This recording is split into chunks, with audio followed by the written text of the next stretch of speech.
मौसम बहुत सुहावना है, हल्की हल्की बारिश हो रही है और ढाबे के बाहर दो बहुत ही विशाल रंग बिरंगे छाते लगे हैं। बर्तन से गर्मा गर्म मटन का धुआं उठ रहा है। भोला धीरे धीरे करछी चला रहा है। चाचा चतुर्वेदी आंखें बंद करके पहले निवाले का आनंद ले रहे हैं। बारिश की बूंदों की आवाज साफ सुनाई दे रही है। रामपुर गांव में बरसती ये रिमझिम बारिश और हमारे भोला के हाथ का मटन, सच कहूँ तो उसका कोई मुकाबला नहीं। भोला के ढाबे में कोई बड़े बड़े टीन के शेड या एसी नहीं लगे थे। खुले आसमान के नीचे बस ये दो बड़े छाते हैं और यहाँ का नियम भी बहुत सीधा है बॉस। खाना है तो इन्हीं छातों के नीचे बैठकर खाइए। घर के लिए टिफिन बॉक्स पैक नहीं किए जाएंगे। भोला बाबू, क्या बात है, क्या स्वाद है तुम्हारे हाथों में। आज तो तुमने कमाल ही कर दिया। सच सच बताना, तुम्हारे इस मटन में कोई जादू है या तुमने सीधे जन्नत का कोई रास्ता इसमें मिला दिया है। इस बारिश की ठंडक में तुम्हारी ये तीखी मसालेदार ग्रेवी, कसम से कह रहा हूँ मेरी आत्मा तृप्त हो गई आज। अरे चाचा, इसमें जादू टोना कहाँ से आ गया?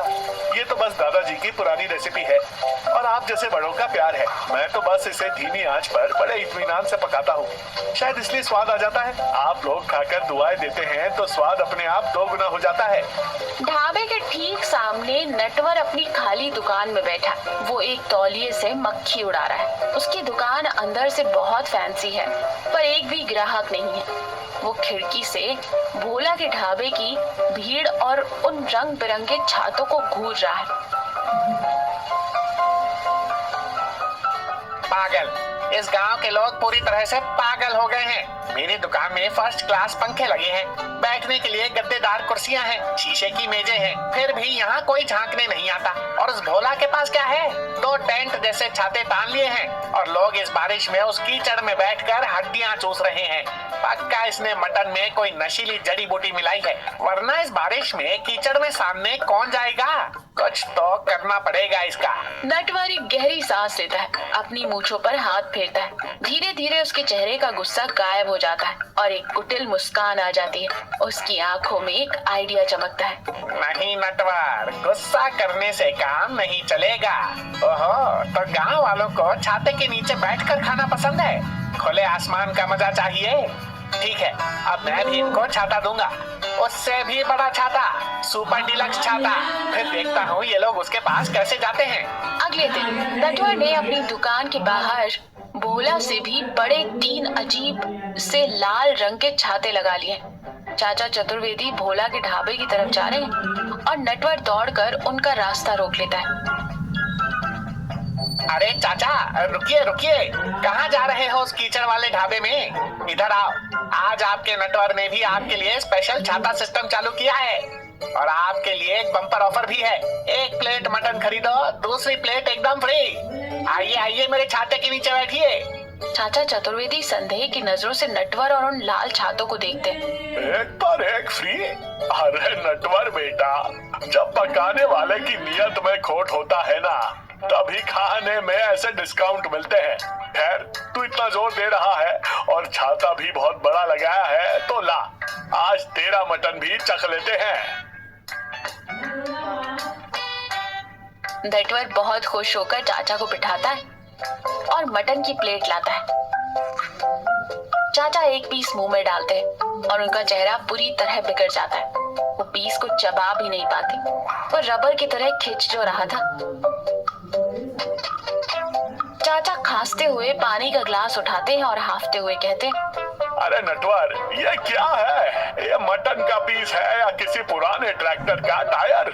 इसे चबाने से पहले तो मुझे अपने दांतों का लाइफ इंश्योरेंस करवाना पड़ेगा भाई। अरे चाचा, वो थोड़ा जल्दी में गैस बचाने के चक्कर में कुकर की सीटी ठीक से नहीं लगी, इसलिए शायद पीस गला नहीं। चाचा कुर्सी से उठते हैं और ताना मारकर कहते हैं, नटवर बाबू, जब खाना बनाना ना आता हो ना, तो छाता बड़ा करने से स्वाद बड़ा नहीं हो जाता। कुकर की सीटी नहीं, तेरे दिमाग की सीटी बज गई है। मेरी तो जान ही ले ली थी आज। फिर गुस्से से बड़बड़ाते हुए भोला के ढाबे की तरफ चले जाते हैं। नटवर झुंझलाते हुए अपनी कुर्सी पर लात मारता है।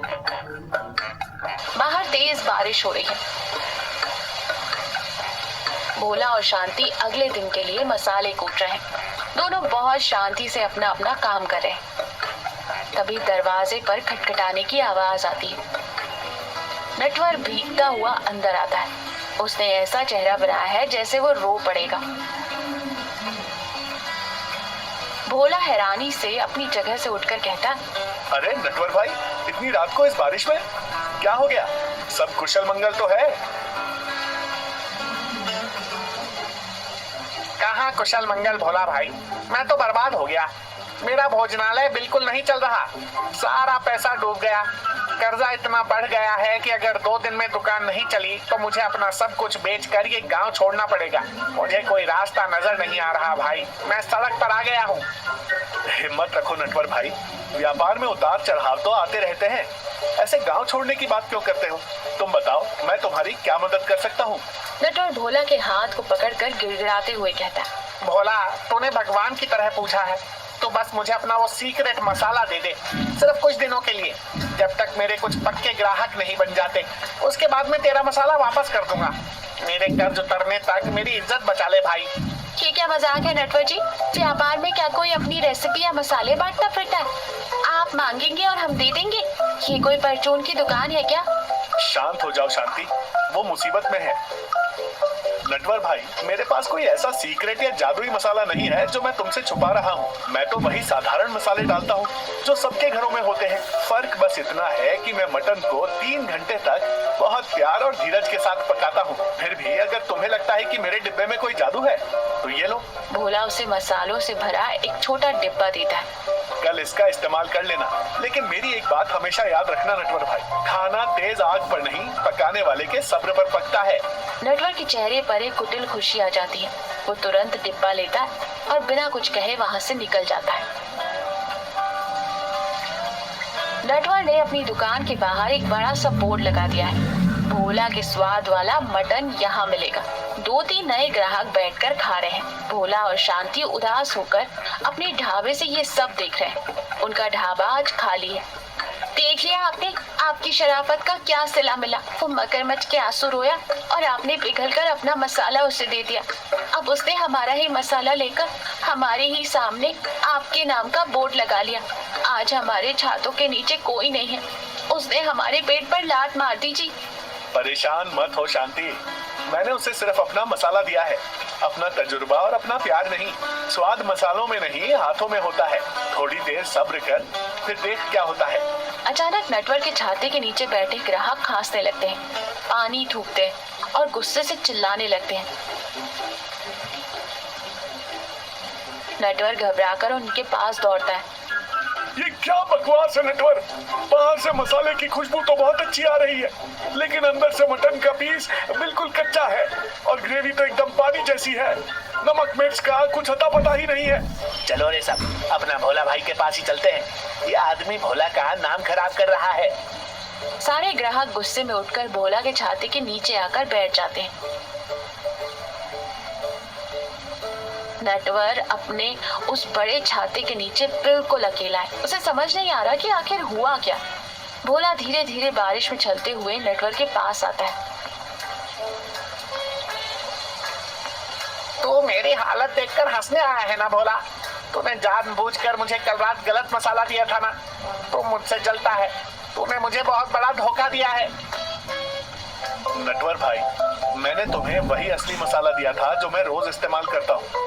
उसमें रत्ती भर भी खोट नहीं था। लेकिन कल रात मैंने तुमसे एक बात कही थी, याद है? खाना आग पर नहीं, सब्र पर पकता है। तुमने मसाला तो ले लिया, लेकिन तुमने सोचा कि गैस की आंच फुल करके आधे घंटे में खाना निपटा दूं और जल्दी जल्दी पैसे कमा लूं, है ना? मटन को ऐसे जल्दबाजी में पकाओगे तो वो कैसे गलेगा भाई? नटवर चुपचाप सुन रहा है। उसकी आंखों से आंसू बह रहे हैं। उसे अपनी गलती का गहरा एहसास हो रहा है। हम जो ये रोज खाना बनाते हैं ना नटवर भाई, ये सिर्फ पेट भरने का धंधा नहीं है। कोई इंसान दिन भर की कड़ी मेहनत के बाद थक हार कर यहाँ आता है, कोई अपनी छोटी सी खुशी बांटने आता है। उनकी भूख मिटाना हमारा धर्म है। जब तक पकाने वाले के दिल में खाने वाले के लिए प्यार न हो और पकाने पकाने के तरीके में सब्र ना हो, तब तक दुनिया का कोई सीक्रेट मसाला काम नहीं कर सकता। तुमने मेरा छाता चुरा लिया, मेरे मसाले मांग लिए, मेरा नाम भी इस्तेमाल कर लिया, लेकिन खाना पकाने के लिए जो साफ नीयत चाहिए वो कहां से चुराओगे मेरे भाई? नटवर फूट फूट कर रोने लगता है और फिर भोला के पैरों पर गिर जाता है। मुझे माफ कर दे भोला, जलन और लालच ने मुझे अंधा कर दिया था। मुझे लगता था कि व्यापार सिर्फ चालाकी, धोखे और दूसरों को गिरा कर किया जाता है।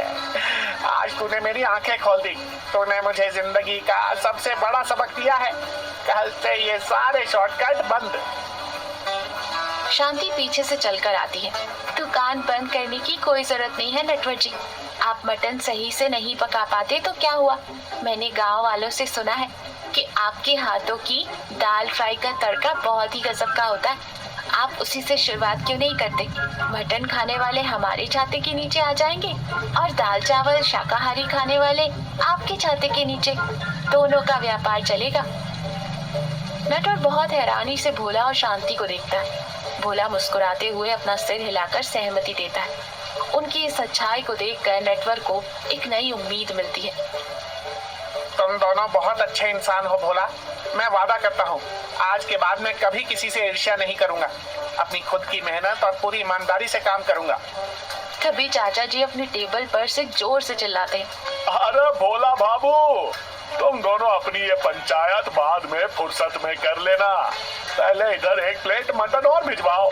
बारिश तेज हो गई है और मेरी भूख भी तेज हो गई है। चारों ठहाका मारकर लगातार हंसते हैं। बारिश की बूंदें दोनों ढाबों की छतों पर गिर रही हैं। माहौल बहुत ही खूबसूरत है।